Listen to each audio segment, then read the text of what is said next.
एक और वीडियो के साथ मैं आप सभी के बीच में हाजिर हूं। आज का वीडियो थोड़ा सा स्पेशल वीडियो है, खासकर उन खिलाड़ियों के लिए जो अदर स्टेट से खेलने के लिए बहुत ज़्यादा परेशान है और उनके मन में लगता है कि वो अदर स्टेट से खेल के क्रिकेट सीख जाएंगे और उनको इजीली कैरियर बन जाएगा। तो ये वीडियो उनके लिए भी है और उन खिलाड़ियों के लिए भी है जो ऐसी मन में विचार लेके आते हैं या अपने स्टेट में सर्वाइव नहीं कर पा रहे हैं। तो वीडियो को ध्यान से देखिएगा, बहुत कुछ ऐसा जानने को मिलेगा जो अभी तक किसी ने नहीं बताया या अमूमन कोचिंग संस्थानों में ये आपको जानकारी नहीं मिलती है। उससे पहले अभी तक मेरे चैनल का बेल नोटिफिकेशन ऑन नहीं किया तो बेल नोटिफिकेशन जरूर ऑन कर ले, चैनल की बेल को ऑल पे सेट कर ले ताकि आपको सारी अपडेट जल्द से जल्दी मिल जाए और आपको परेशान न होना पड़े, क्योंकि क्रिकेट में कैरियर बनाना बहुत मुश्किल हो रहा है दिनों दिन। और ऐसे में अगर आपको सही जानकारी नहीं मिलती है तो निश्चित तौर पे आपको सरवाइव करना बहुत मुश्किल पड़ जाएगा और ऐसा ना हो कि आप अपने कैरियर को बनाने से पहले बिगाड़ लें। तो आज बेसिकली हम बात करेंगे ऐसे स्टेट जो भारत में क्रिकेट को तो प्रमोट कर रहे हैं बट वहाँ पे क्रिकेट बहुत खराब है, खासकर अदर स्टेट के खिलाड़ियों के लिए और इसके साथ ही वहाँ रहने वाले खिलाड़ियों के लिए। तो ऐसे में आपको ये जान लेना होगा कि कौन से ऐसे स्टेट हैं। उस स्टेट की लिस्ट में आज हम 5 ऐसे स्टेट एसोसिएशन के बारे में बात करेंगे।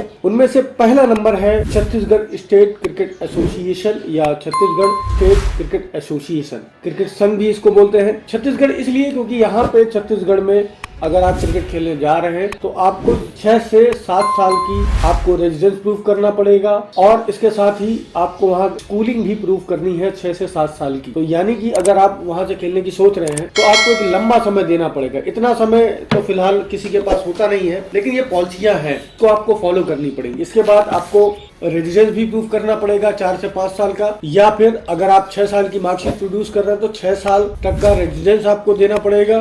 थोड़ी सी रियायत आपको मिल जाएगी अगर आप गवर्नमेंट एम्प्लॉय है या आपकी वहाँ पे फैमिली है तो आपके लिए अच्छा होने वाला है और आपको इजीली यहाँ से मौका मिल सकता है, वरना अवॉइड। इसके बाद दूसरे नंबर पे जो स्टेट आता है वो उत्तर प्रदेश क्रिकेट एसोसिएशन यानी उत्तर प्रदेश। उत्तर प्रदेश से खेलने वाले खिलाड़ियों के लिए बहुत ज़्यादा स्ट्रगल है क्योंकि यहाँ पे आबादी बहुत ज़्यादा है और यहाँ पे पॉलिटिक्स हद से ज़्यादा है, क्योंकि डिस्ट्रिक्ट क्रिकेट एसोसिएशन में जानकारी खिलाड़ियों को नहीं मिलती और अगर मिलती भी है तो ट्रायल नेट बेस पे ट्रायल होता है। नेट बेस पे ट्रायल में जब आप जाते हो तो आपकी परफॉर्मेंस अच्छी है या बुरी है इसका डिसीजन लेना सबके बस की बात नहीं है। सेलेक्टर कुछ भी किसी को भी खिला सकता है, सिलेक्शन के बाद भी लोगों का सिलेक्शन हो जाता है और इस पे कोई कुछ नहीं कह पाता क्योंकि उस सबके पास प्रूफ ही नहीं होता। उत्तर प्रदेश को आप अवॉइड करें। इसके बाद आता है मध्य प्रदेश। मध्य प्रदेश क्रिकेट एसोसिएशन से खेलने का सपना देखने वाले खिलाड़ियों को सबसे पहले रेजिडेंस प्रूफ करना पड़ेगा 4 से 5 साल का और समग्र आईडी ये आपको देनी पड़ेगी। बिना समग्र आईडी के आप वहाँ पे डिवीजन नहीं खेल सकते हैं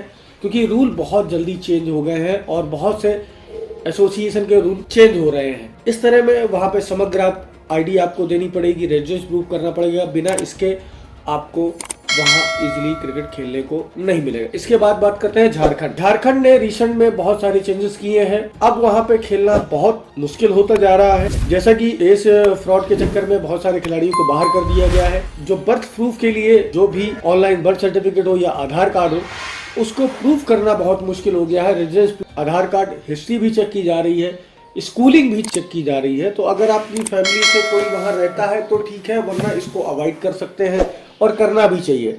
इसके बाद आता है बिहार। बिहार क्रिकेट एसोसिएशन बड़े ही उतार चढ़ाव से गुजर रहा है और बहुत से खिलाड़ी को ये प्रलोभन दिया जाता है कि अब बिहार से क्रिकेट आपको इजीली खिला देंगे। सबसे पहली बात ये, बिहार क्रिकेट एसोसिएशन का जो फ्रेमवर्क है वो क्लियर नहीं है क्योंकि बिहार क्रिकेट एसोसिएशन में कोई भी अभी तक डिस्ट्रिक्ट की ऑफिशियल जानकारी नहीं आती, पेपर में ही ज़्यादातर जानकारी रहती है। तो उसके बारे में कुछ चीज़ें बहुत सारी क्लियर नहीं है और बिहार के नाम से एक बड़ा रैकेट एक्टिव है जो बच्चों से 4 से 5 लाख रुपए लेने की बात करता है और उनके साथ ठगी हो रही है, उसके खिलाड़ी शिकार हो रहे हैं। तो आप बिहार को भी अवॉइड कर सकते हैं। और इसके बाद जो अदर स्टेट आते हैं वो नॉर्थ ईस्ट के बहुत सारे ऐसे स्टेट हैं जिनमें खिलाड़ियों के साथ ऐसा होता है, उसमें चाहे आसाम हो, नागालैंड हो या जो भी नॉर्थ ईस्ट के स्टेट है। ऐसे में आपको इनको अवॉइड करना है। क्यों अवॉइड करना है? क्योंकि डॉक्यूमेंटेशन हो रही है वो बड़ी ही फर्जी तरीके से डॉक्यूमेंटेशन कराया जा रहा है और एंटी करप्शन ब्यूरो का जो नजर है वो बहुत तगड़ी नजर है। इस समय बीसीसीआई के बहुत सारे रूल चेंज हो गए अब ज्यादातर क्रिकेट एसोसिएशन ने ऑफलाइन रजिस्ट्रेशन को बंद कर दिया है। सभी लोग डिजिटल हो गए हैं, यानी कि आधार OTP के थ्रू आपका वेरीफाई होगा, आपका डाटा ले लिया जाएगा। ऐसे में अगर आप अदर स्टेट का नहीं सोचे तो ज्यादा सही है। अगर आपके रिलेटिव या आपके एंसेस्टर रहते हैं किसी स्टेट में तो आप वहां पे जा सकते। और एक चीज और मैं इस वीडियो में ऐड करना चाहूंगा कि आप अदर स्टेट में जा रहे हैं या जाने का विचार बना रहे हैं तो सबसे पहले आप वहां पे अच्छे से देख लें, क्योंकि अगर आप एक बार भी डॉक्यूमेंटेशन के फ्रॉड में पकड़े गए तो आपको 3 से 5 साल की सजा हो जाएगी और आपका करियर पूरी तरह तबाह हो जाएगा। ऐसे में मैं वीडियो तो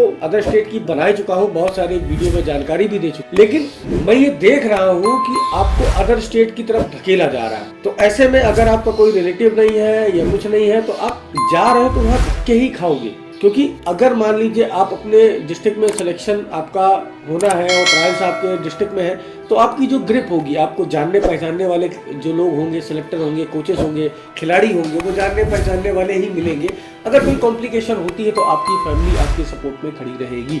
अगर यही काम किसी अदर स्टेट में आप जाके करते हो तो आपके साथ कोई खड़ा नहीं होगा। ऐसे में आप कैसे ही उनको कन्विंस कर पाओगे, ये बहुत बड़ा सवाल है। इसका जवाब आप सभी को ढूंढना है। मेरे साथ भी हुआ, मैंने भी बहुत सारे स्टेटों में ट्राई किया, बहुत सारे स्टेटों में खेलने गया, लेकिन मैंने हमेशा एक चीज देखी है कि क्रिकेट में आज के दौर पे सभी के पास गेम है बट सपोर्ट नहीं है। चाहे वो फाइनेंशियल सपोर्ट की बात करें या फिजिकल सपोर्ट की बात करें, आप अगर कहीं क्रिकेट खेल रहे हो और क्रिकेट खिलाने वाला या सिलेक्टर आपको जानता नहीं है तो वो आपको मौके नहीं देगा, क्योंकि वो ये आपका गेम जानता ही नहीं है कि आप मैच को जिता पाओगे या नहीं। हर कोई वही चाहता है कि ऐसे बंदे को हम सिलेक्ट करें जिसको हम पहले से जानते हैं। जान पहचान बढ़ाने के लिए आपको 2 से 3 साल का समय देना पड़ेगा। आप ऐसे ही रैंडमली नहीं जा सकते कि मूव कर जाए। अगर आप जाओगे तो निश्चित तौर पे आपके साथ कॉम्प्लिकेशन होगी, तो ये आपको सोचना है। अभी रिसेंट में हरियाणा में भी ऑनलाइन रजिस्ट्रेशन की प्रोसेस शुरू हो गई है, आधार वेरीफाई होता है।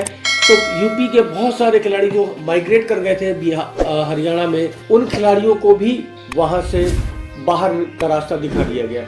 बहुत सारे BCCI के 45 बोर्डों में से बहुत सारी टीमें ऐसी हैं। अगर आप इस साल की रणजी ट्रॉफी टीम या 23 या 16 या 19 किसी भी एज ग्रुप की ऑफिशियल टीम देखेंगे और लास्ट 2-3 साल की टीम देखेंगे तो आपको बहुत सारे चेंजेस नजर आएंगे।